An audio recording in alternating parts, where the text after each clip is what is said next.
தேர்தலில் நிற்கணும் அப்படின்னு சொன்னால் அதற்குன்னு செலவுக்குன்னு சில வரைமுறை உண்டு. அந்த செலவுக்கான தொகை யார்கிட்ட இருக்குமா? உங்களை பற்றி பேசக்கூடாது அப்படின்னு சொன்னால் உங்களுக்கு ஓட்டு மட்டும் போடலாமா? நீங்கள் பொது வெளிக்கு வந்ததுக்கு அப்புறமா எல்லாமே நாங்கள் பேசுவோம். நேற்று நடந்த மகா சிவராத்திரி நிகழ்வுல அதிமுகவில் முன்னாள் அமைச்சராக வந்து திரு வேலுமணி அவர்களும் திரு பிரேமலதா அவருக்கும் ஒரே நிகழ்ச்சியில பங்கேற்கிறாங்க. அந்த இடத்துல ஒரு அரசியல் பேசப்பட்டது அப்படின்னு சொல்லப்படுது. ஒருவேளை இங்க வந்து பேசியிருக்காங்களோ, நான் பேரம்லாம் சொல்லலை, அது அதிமுகவில் இருந்த அவர் வந்து கொஞ்சம் பேசியிருப்பாரோ அப்படின்னு ஒரு சந்தேகம் இருக்க தானே செய்யும். எப்படி வந்து கரூர் சம்பவத்துக்கு திமுக தான் காரணம் அப்படின்னு ஒரு கான்ஸ்பிரசி தியரியை கொண்டு வராங்களோ, அந்த மாதிரி விஜயகாந்த் அவர்களுடைய மகன் பிரபாகரன் வந்து தோல்வி அடைந்ததற்கு காரணமும் கூட திமுக தான் அப்படின்ற ஒரு கான்ஸ்பிரசி தியரி தான் அவங்க கொண்டு வராங்க.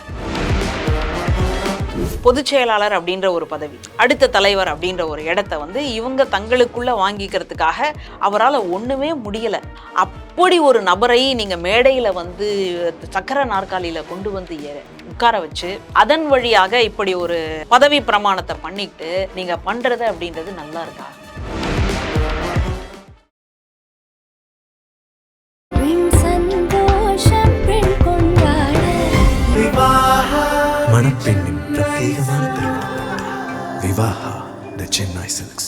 உலக தமிழர்களுக்கு வணக்கம். இது கிங் டிவி.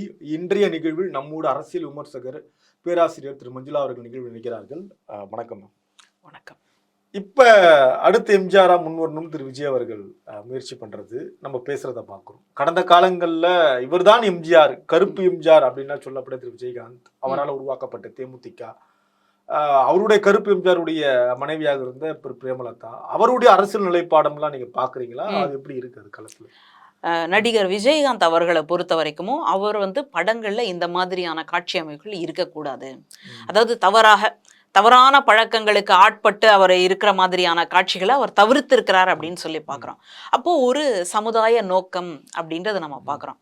இன்னொரு பக்கம் நீங்க மாஸ்டர் மாதிரி, லியோ மாதிரியான படங்களை பார்த்தா அப்படியே மனசு கொந்தளிக்குது. எங்க ரத்தம் நம்ம மேல வந்து விழுந்துருமோ, அந்த கத்தி எங்க கையில வந்து பட்டுருமோ அப்படின்னு அச்சத்தோடய அப்படியே இந்த நாற்காலி நுனியில வந்து உட்கார்ந்து இருக்கிறோம்.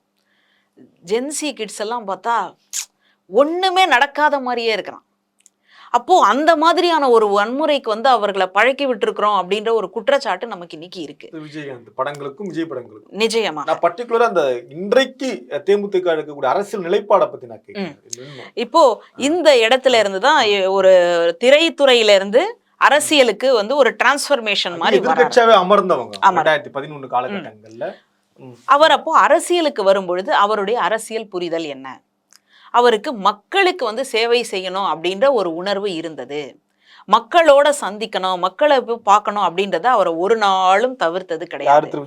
விஜயகாந்த் அவர்களும் திரு பிரேமலதா அவர்களும் அதான் சொல்றாங்க, மக்களை தான் சந்திக்கிறோம், மக்கள் விரும்புற கூட்டணி அமைப்பு தான் சொல்றாங்க இவங்களும். சரி, மக்கள் விரும்பும் கூட்டணி அப்படின்றது பொதுவாக இன்னைக்கு எல்லாருக்குமே தெரிஞ்சிருக்கும், அது இந்தியா கூட்டணி தான். திமுக உங்க கருத்தை நம்ம கொண்டு வந்து சேர்த்துட கூடாது இல்லையா? சரி, இது ரொம்ப அப்பட்டமா இருக்கும், பார்க்கவங்களும் வருத்தப்படுவாங்க இல்லையா? சரி சரி, எப்படி பிரேமலதாவுடைய கருத்தா எப்படி நீங்க பிரதிபலிக்கலாம்னு கேட்பாங்க. நீங்க விமர்சனம் வைங்க, நீங்களே ஒரு பிராண்ட் கொடுத்துறீங்க. இல்ல, மக்கள் விரும்பும் கூட்டணின்னு அவங்க தேடுறாங்க இல்லையா, அதுக்கு நான் பதில் சொல்றேன். இதுதான் மக்கள் விரும்பும் கூட்டணியாக இன்னைக்கு நம்ம பரவலா பேசுறோம். என்ன உங்களுக்கு கருத்து கணிப்பு சொல்லணும், அவ்வளவுதானே?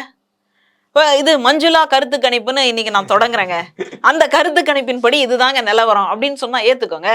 மத்தவங்க எல்லாம் கொடுக்கறதையெல்லாம் நீங்க ஏத்துக்கிறீங்க, மஞ்சுளா ஒரு புதிய நிறுவனம் தொடங்கினா நீங்க ஏத்துக்க மாட்டீங்களா? அவங்க என்ன சொல்றாங்க, எல்லா கட்சியும் கூட்டணியை வந்து இன்னும் உறுதிப்படுத்தாத போது தேமுதிகவுக்கும் நேரம் வேணும், மாவட்ட செயலாளர் நாங்க கேட்கணும். அதுக்குள்ள ஊடகங்கள்ல அரசியல் விமர்சகர்கள் என்ற போர்வையில உங்களை மாதிரி நாட்கள் எல்லாம் அவங்க காரணம் காட்டி ரெண்டு பக்கமும் இவங்க பேரம் பேசுறாங்க அப்படின்லாம் அவதூறுலாம் பரப்புறீங்க.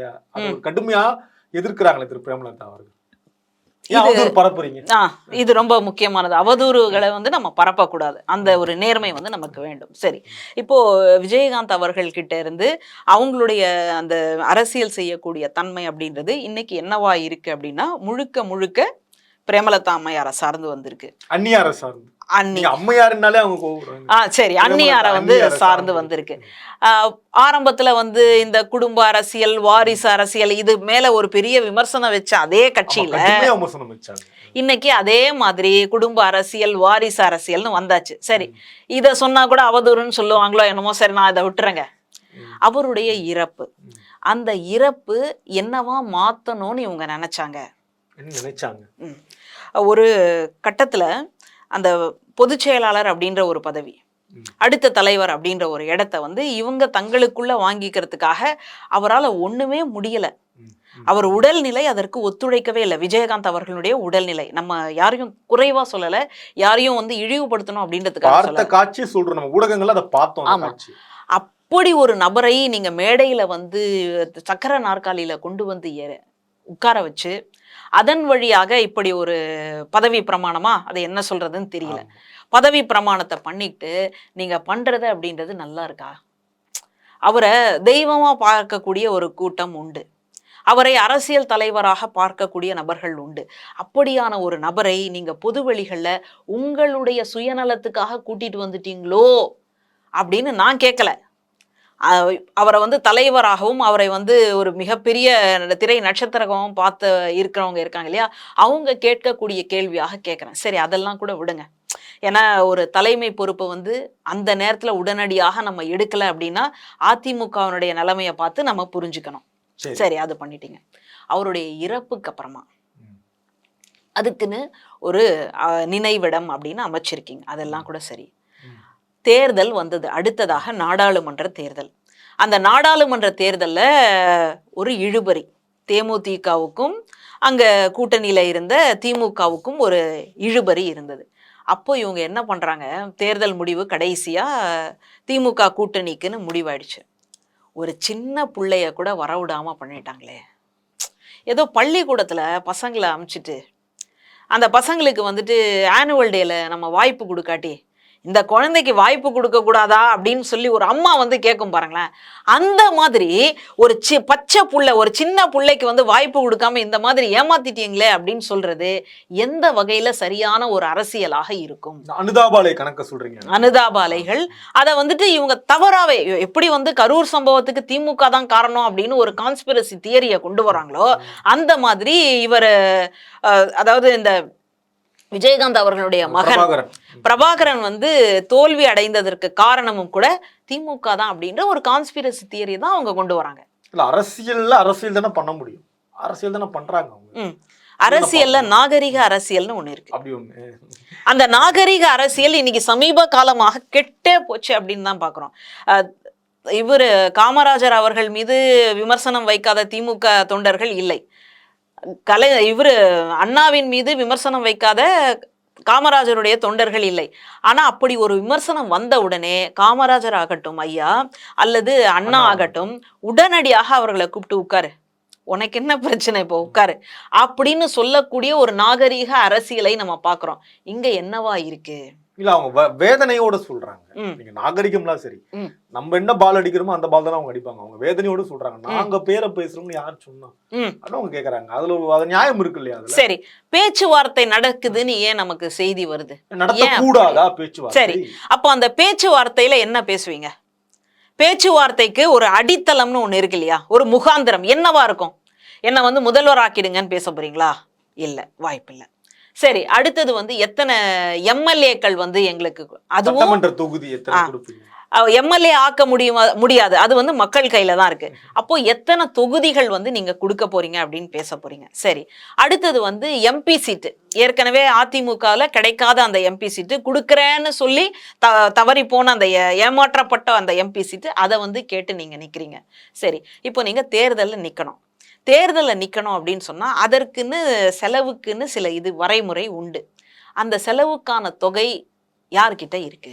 தேமுதிக கிட்ட இருக்கு. அவங்க வச்சுக்க போறாங்க. சரி, அந்த இடத்துல தான் எங்களுக்கு சந்தேகம். ஏன் அதை சந்தேகப்படுறீங்கன்ற, அது ஒரு குடும்பத்துக்குள்ள இருக்க ஒரு உடன்படிக்கையில போய் நீங்க ஏன் போகணும்ன்ற, அதையே பெருசாக்குறீங்க. நீங்க பொது வெளிக்கு வந்ததுக்கு அப்புறமா எல்லாமே நாங்க பேசுவோம். நீங்க வந்து ஒரு 4 செவத்துக்குள்ள இழந்து வாடுகிற ஒரு கட்சி அந்த கட்சியை போய் நீங்க இப்படி வேதனைப்படுத்தலாம்? இல்ல நம்ம அதுல எல்லாம் வந்துட்டு ஒரு இழப்பு நடந்திருக்குன்னா அதை பார்த்து நம்ம வந்து கொள்ளிக்கட்டை எடுத்து தலையை சொரிஞ்சுக்கிற ஆள் நம்ம கிடையாது.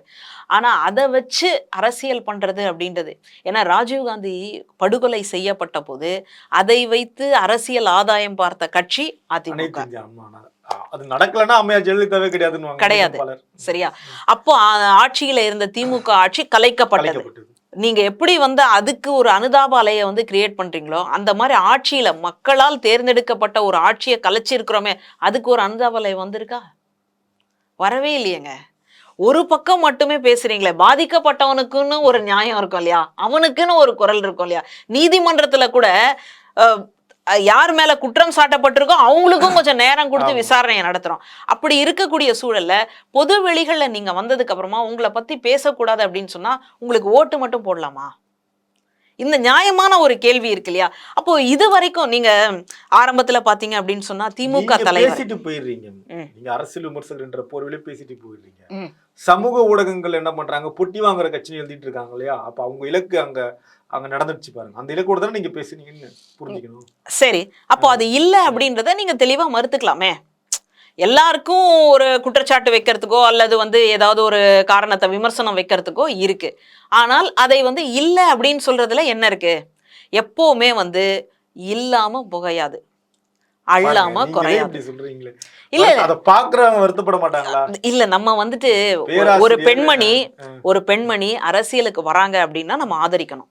ஏன்னா அரசியல் தளங்கள்ல பெண்களுக்கான இடம் வந்து எவ்வளவு குறைவாக இருக்கு அப்படின்றத நம்ம கண் முன்னாடி பாக்குறோம்.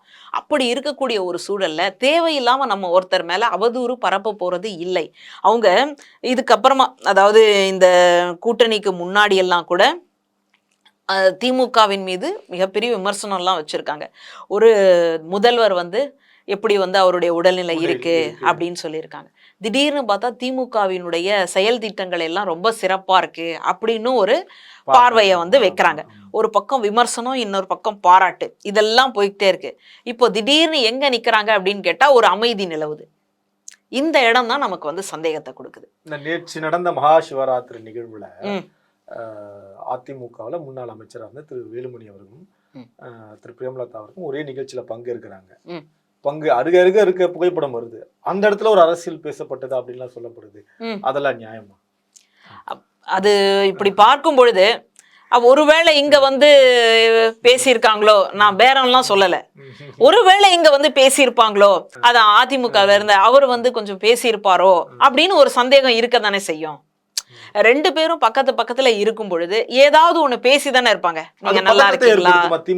அதிமுகவை நோக்கி நகர்றாங்க தேமுதிகன்றது திமுகவுக்கு ஒரு பதட்டத்தை ஏற்படுத்தும். நீங்க யோசிச்சு பாருங்க. ஏற்கனவே திமுகவுல கூட்டணி கட்சிட்டு அப்படியே பேக்கா இருக்கு. அவங்களுக்கே வந்து தொகுதி பங்கீட்டுல எப்படிரா கொடுக்கறது அப்படின்னு திமுக இன்னைக்கு தவிக்குது. இதுல புதுசா வேற இன்னொரு கட்சி முதலமைச்சர் அப்படி புரிஞ்சுக்கலாமா? வேண்டான்றவாரு இல்லை, யாரா இருந்தாலும் அவர்களுடைய அந்த கணக்கு வச்சு அவங்க வந்து தேவையின் காரணமாக அல்லது இந்த கொள்கையின் மீது ஈர்க்கப்பட்டு வராங்க அப்படின்னு சொன்னா நிச்சயமாக சிவப்பு கம்பளம் தான். அதே கேள்வி உங்களுக்கு கேட்கப்படும் இல்லையா? திமுக கூட்டணியில் தேமுதிக வந்தா நீங்க என்ன கொடுத்தீங்க? தொகுதி கொடுத்தீங்களா இல்ல புட்டி கொடுத்தீங்களான்ற கேள்வி மக்கள் கேட்பாங்களே. கேளுங்க, கேட்கறதுக்கு தானங்க. இப்போ கம்யூனிஸ்ட் இப்போ கம்யூனிஸ்ட் கட்சிகளுக்கு வந்துட்டு தேர்தல் நிதி அப்படின்னு நம்ம கொடுக்கணும். அவங்க மறைக்கல, செலவு காட்டுற கணக்கு காட்டுறாங்க அவங்க. அப்புறம் என்ன, தேர்தல் இதுவே ஆணையமே வந்து இந்த அளவுக்கு செலவு பண்ணிக்கலாம் அப்படின்னு சொல்லுதுங்க. சொல்லாம இருக்கா? இல்ல யாருமே செலவு பண்ணக்கூடாது அப்படின்னு தேர்தல் ஆணையம் சொல்லியிருக்கானா? இல்ல. அப்ப நீங்க போறதுக்கான வண்டி செலவு, அங்க வந்து மக்களை பாக்குறீங்க அப்படின்னு சொன்னா அந்த மக்களுக்கு ஏதாவது ஒரு தண்ணி கிண்ணி ஏதாவது இருக்கு இல்லையா? அப்ப அதற்கான ஒரு செலவினங்களை அந்த யாருக்கு முடியுதோ அந்த கட்சி வந்து பேர் பண்ணுது. இப்போ எப்பவுமே வந்து கம்யூனிஸ்டுகளை பொறுத்த வரைக்கும் அவங்க வந்து ஒரு உண்டியல் குலுக்கி நடத்தக்கூடிய ஒரு கட்சி. இன்னைக்கும் அவங்க வந்து ஒரு தொழிலாளிக்கு பாதிப்பு அப்படின்னு சொன்னா ஆளா போய் நிக்கக்கூடிய கட்சி. என்னதான் கூட்டணியில இருந்தாலும் கூட நாங்க கூட்டணி தர்மத்தை காப்பாத்துறோங்க, அதனால நாங்க பேச மாட்டோங்க, ஒரு நாளும் கிடையாது. ஆமா, தூய்மை பணியாளர்களுடைய போராட்டத்துல கூட பக்கத்துல இருந்திருக்காங்க. அதனால அவர்களுக்கு வந்துட்டு இவ்வளோ நெருக்கடி, பண நெருக்கடி இருந்தாலும் கூட கொள்கையை அவங்க ஒரு நாளும் விட்டு கொடுத்ததில்லை. அப்படி வந்து நெருக்கடியாக இருக்கக்கூடிய சூழல்ல கொடுக்கக்கூடிய கட்சிகள் கொடுத்து அவங்க தேர்தலை சந்திக்கிறாங்க. அவங்க வெள்ளை அறிக்கையும் போதுல நமக்கு எல்லா கணக்கையும் காட்டும் பொழுது உங்களுக்கு என்ன பிரச்சனை? இப்போ இதுல தவறுன்னு சொல்லி யாராவது சொல்றோமா? இத விமர்சனம் பண்றவங்க வேற மாதிரி நீங்க பெட்டி வாங்கினதுனால தான். நேரடியா கேக்குறேன், இதே கூட்டணியில தேமுதிக இடம் பெற்றால் அப்ப உங்களுடைய பார்வை என்னவா இருக்கும்? நீங்க பொட்டி கொடுத்துதான் சேர்த்தீங்களான்னு கேட்பாங்களா, அதுக்கு என்ன பதில் சொல்லுவீங்கன்னு கேக்குறேன். பெட்டி எடுத்துதானே. அப்போ வேற இந்த இடத்துல படிச்சிருக்குன்னு தான் நான் புரிஞ்சுக்கிறேன்.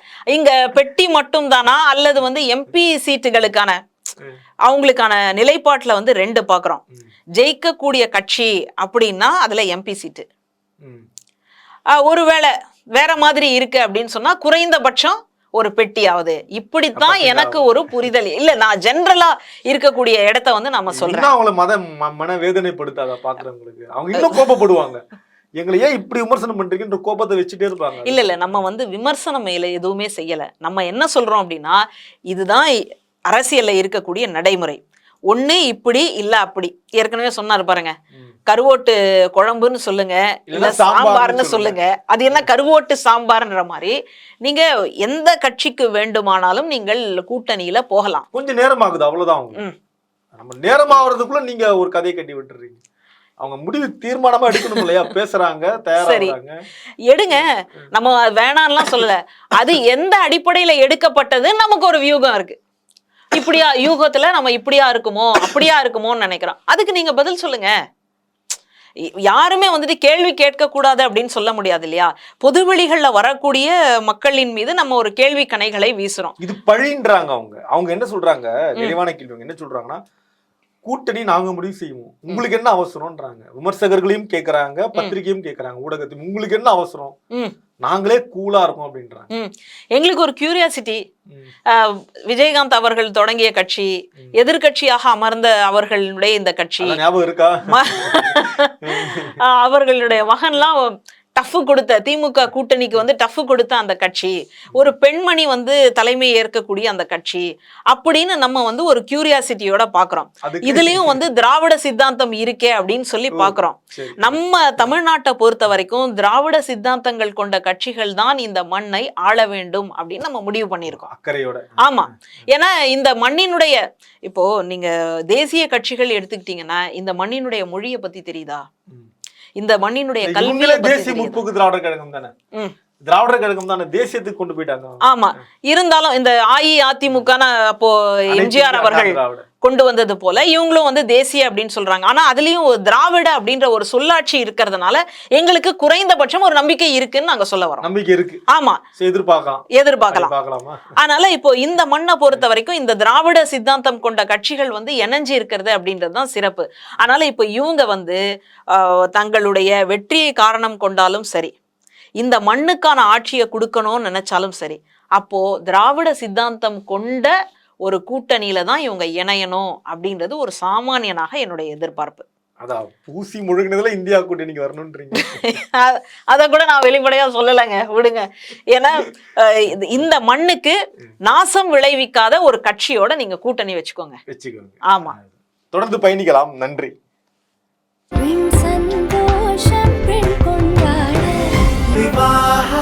மணப்பெண்ணின் பிரத்யேகமான திருமணம் விவாஹா, the Chennai Silks.